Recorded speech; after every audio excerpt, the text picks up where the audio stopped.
Ito, as discussed, yung annual distinction fee, 500 pesos siya every year, pero for every establishment. So, for example, meron kang home office.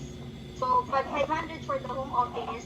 Then, let's just say meron kang 3 branches. So, tigpa 500 yung 3 branches mo na yon. So, be mindful lang din sa ganun. Kasi minsan, na-encounter namin, akala nila na yung 500 is pang-isahan lang, hindi kasama yung mga branches. So, yun lang.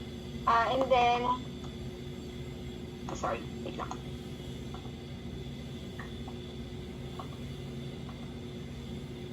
So, ayun po. So, to be paid every year thereafter on or before January 31 using the BIR form 0605.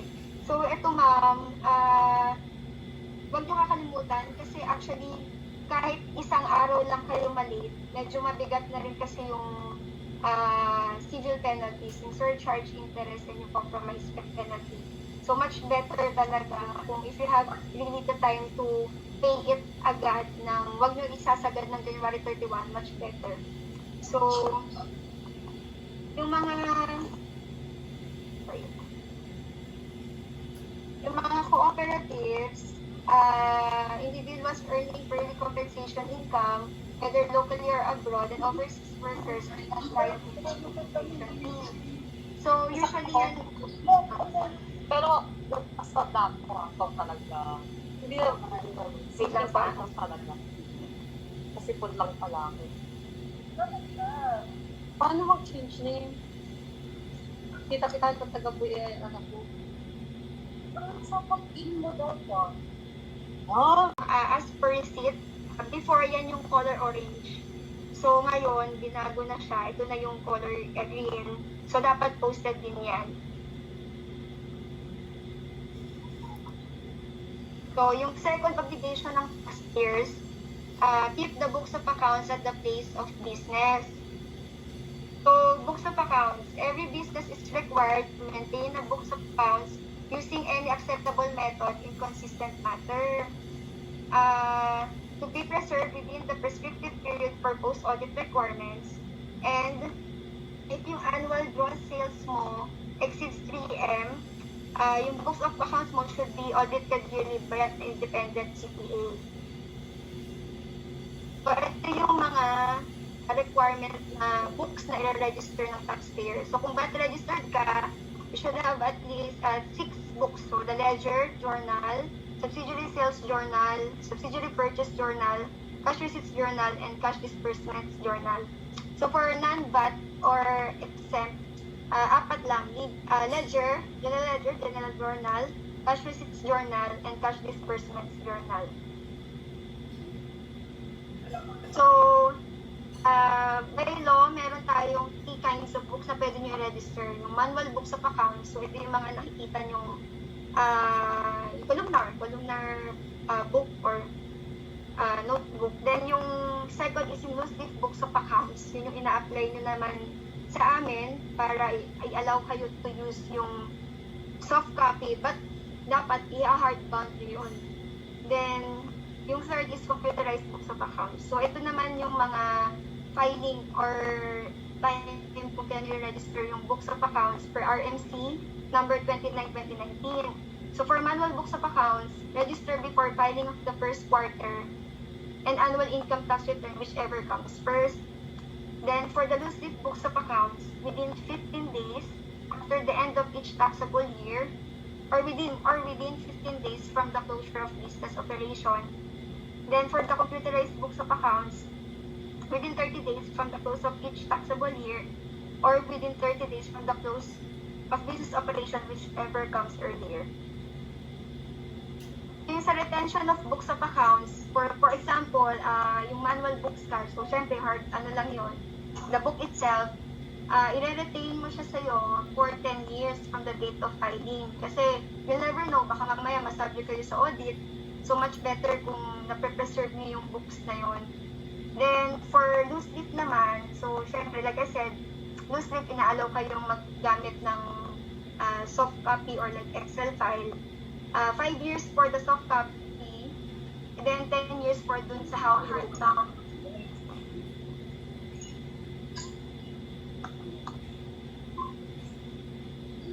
And then, yung number 4, yung number 2 and 3 is na-explain na kanina. Yung number 4, issue sales invoice and or official receipt for every transaction. So, authority to print. All persons who are engaged in business shall seek from the BIR an authority to print receipts or sales or commercial invoices before a printer can print the same. Number 2, secure application for ATP or BIR Form 1906 on or before commencement of business. And the requirements are final and clear sample ng receipt or invoice, then photocopy of the last issued ATP or printer certificates of delivery. So in order for a business registrant to immediately commence its business operations after registration, they shall be allowed to secure or buy BPR or BPI. BPR or BPI are yung BIR printed receipt or BIR printed invoice. So readily available naman yan sa district.